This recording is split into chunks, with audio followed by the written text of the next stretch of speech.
Hello everyone and welcome to Anderzbaz FM with me, your host, Anderzbaz. Let's go play some Football Manager.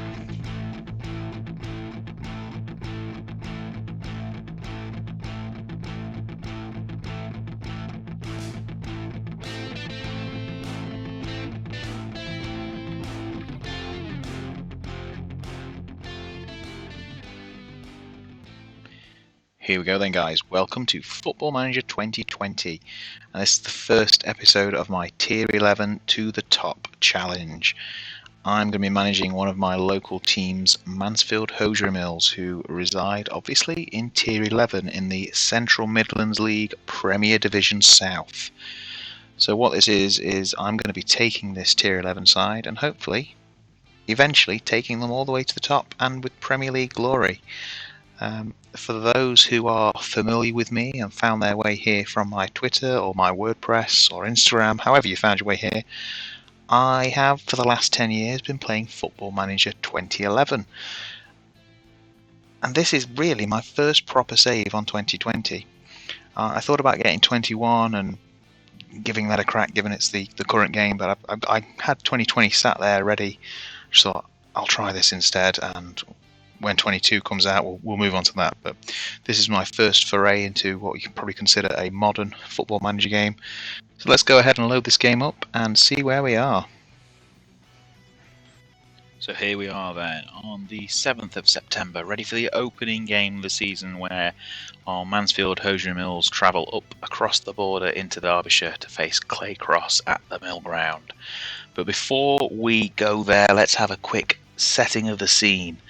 So if we go to the Central Midlands League Premier Division South, let's have a look at the season preview.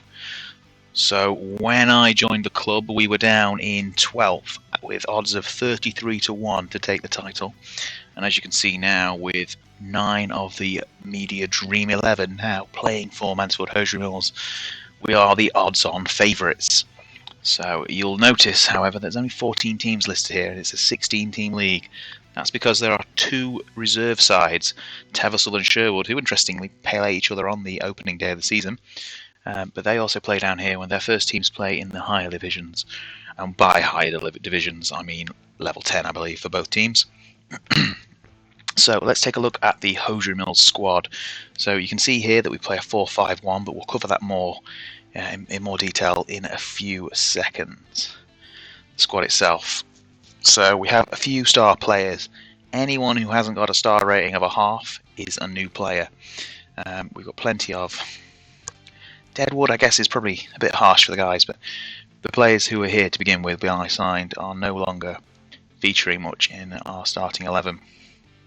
And we've got quite a few youth players here who've got a bit more potential, who may break through in the coming weeks, months and years. But let's have a look at the starting 11 and a few of our key players. So first off, we'll go to 18-year-old Samuel Sesse, who we have picked up on a free, obviously, but he's a former Watford youth player, and before that played for Fulham. Didn't actually get any first-team games, unsurprisingly, but he's come down to a level 11 setting here, so hopefully he will have some class, and he's got a lot of pace and agility and acceleration, pretty high first touch, and we're hoping he's going to be the key to unlocking all of these lower league defences for many years to come. He's a young attacking midfielder with great room to improve, so we're hoping he's going to be one of our star players in the future. Elsewhere in the midfield, we've got Dan Lowther, who is a 20-year-old midfielder, plays in the centre of the park, and he was a former Newcastle Academy player, has had a few games down in Tier 9, and comes to us on a free after losing his place at Dunstan in the Northern Premier League Division 1 North West. There's a lot of mouthful league names down here.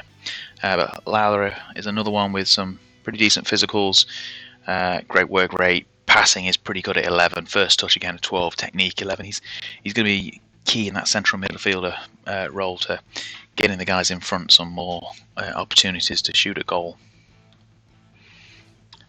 On the right side of midfield, possibly even a fullback if we need him, Callum Bullock, another youngster, he's 22, with some pretty decent physicals again. good pace, good stamina, good fitness, off the ball and work rate are high as well. And he's got some decent crossing, so hopefully he'll be able to whip the ball into our target man and provide some good assists. He's formerly of Man City's youth system. Went on loan to Crewe and didn't play there, but then has fallen down a few more levels and played in the national. He played for National League, North Side Chorley, some non-competitive games. I no doubt 'cause he's got no appearances there, and then went on loan to Hednesford. But a couple of years out of the game, he's back and down here in level 11 for Mansfield Hosiery Mills. Then we've got a much more experienced guy in the middle of the park. He is Ross Gardner. He's a journeyman midfielder. We're not sure exactly where he's going to feature yet. He might feature in the centre of midfield, but he can play on either flank and a bit more advanced as well. He's formerly of Newcastle and even has some championship experience playing for Nottingham Forest a good 17 years ago, back when they were in the championship and then got relegated into League One. He stayed with them before joining Port Vale, and then has gradually fallen down the leagues until he found himself here in Mansfield. So hopefully he's still got some gas left in the tank. And the final guy we're going to look at today is our talisman, rangy striker, our target man, Ryan Salmon, 30 years of age. He's important and he's playing in his prime years. He's very, very aggressive. I wouldn't want to meet him in a dark alley late at night. But he's got some good finishing, good first touch. Heading's not fantastic, but he can get up there. He's good at jumping, and he's very strong as well. So I doubt any of the defenders down at this level are going to be able to knock him off the ball.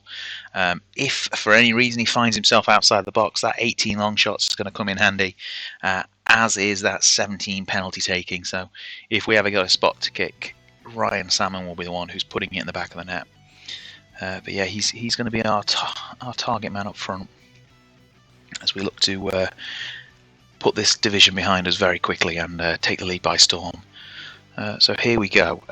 Let's see where we are with the starting 11 and a bit more into the tactics. Let's look at our 4-5-1 or 4-2-3-1, however you want to call it. We're going to play some Route 1 football, and we're going to be on the front foot with some attacking mentality. We have found a place for Gardner in the middle of midfield. He's come on instead of Watts as our deep-lying playmaker. So let's run through our starting 11 for the first game of the season against Claycross. In goal, we've got sweeper-keeper Serbian Bojan Tetek, a back four of Pickerel, Monday, Lynch and Hutchins. And then in midfield, we've got Lowther and the aforementioned. So here we are then at the Mill Lane ground in Claycross. Let's do this. Come on, Mansfield Hosiery Mills. Let's start on the front foot. And here we go for our first highlight. It's a throw in from Pickerel. Sese out on the wing into Byrne. Back to Pickerel, who knocks it back to Monday. Dangerous ball, but he knocks it forward to Byrne. Inside to Gardner. Oh, Claycross have intercepted here with Olikainen, who knocks a ball forward to Thompson in space. This is not the best of starts, but he's hit the post. Cleared away by Hutchins. Tetek couldn't quite make it, and there's a free kick for Claycross, who knocked it in. And it's wide again. He's hit the post again. That's unfortunate for Claycross. Let's try and put those first two opportunities behind us and get the ball forward. Encourage the boys a little bit here. And we have suffered an injury early on as Callum Bullock has gone down with a knock. And let's make some early changes. Jack Watts will have to come on that right wing. And he is probably still best as a supporting winger. Let's hopefully move forward with this and not hit the post anymore, please. Please, Claycross. Let's go. It's another free kick to Claycross. We're going to demand more, but the ball's gone in and it's gone in the back of the net. Oh, it's a goal for Claycross. I believe it's Purple who scored the header there. We'll see the replay. Sam Purple. Keisper with a free kick. Knocked in. A body of players there, and Purple's nodded it in and took the early lead here for Claycross. It's not the start we were hoping for. And there we go into half time. 1-0 down. Claycross have probably had the better of the first half, and we're looking a bit lost here. We should be better than this side, and we should be ahead, but not on the performance we've given so far. Hopefully the second half will be a little bit different. And here we go then, the second half is kicked off, and we've not changed anything yet. We're going to hopefully let the boys settle in a bit more and see if we can get a goal get that equaliser. We're going to demand a bit more, get the boys focused as we get into this second half. And here we are with a corner. Gardner whips it in, back post. Oh, and Salmon nods it wide. It's gone just over the bar. That's a promising start, but we could do with more chances. We've now got more shots. We're getting there. We've got 9 shots to their 8, but still yet to properly trouble Tate in the Claycross goals. We head to the 70-minute mark. We're going to make some substitutions here, change things up a little bit. So Sesse struggling for match sharpness, but we've not really got any better options to come off the bench.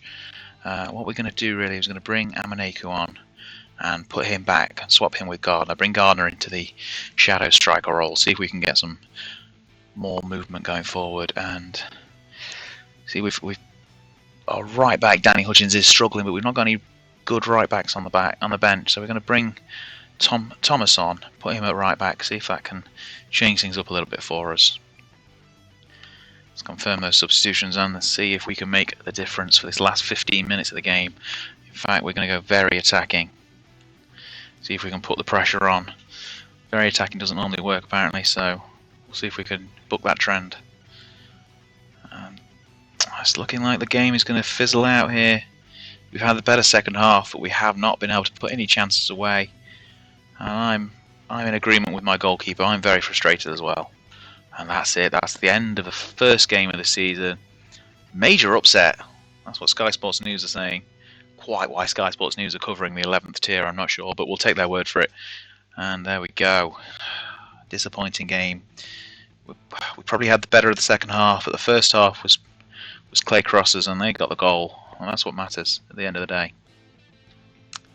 So this is a look at the opening day results. We've had wins for Blidworth, Claycross, Pinkston, Holbrook, St Michael's, and in the battle of the reserve teams, Sherwood put 4 past Teversall, and they sit top of the table. But it's only one game.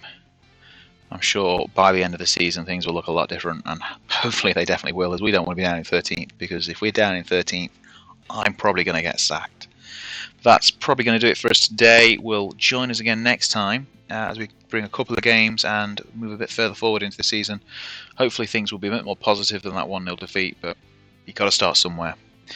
Thank you very much, guys. I've been Anderzbaz. I'll see you next time.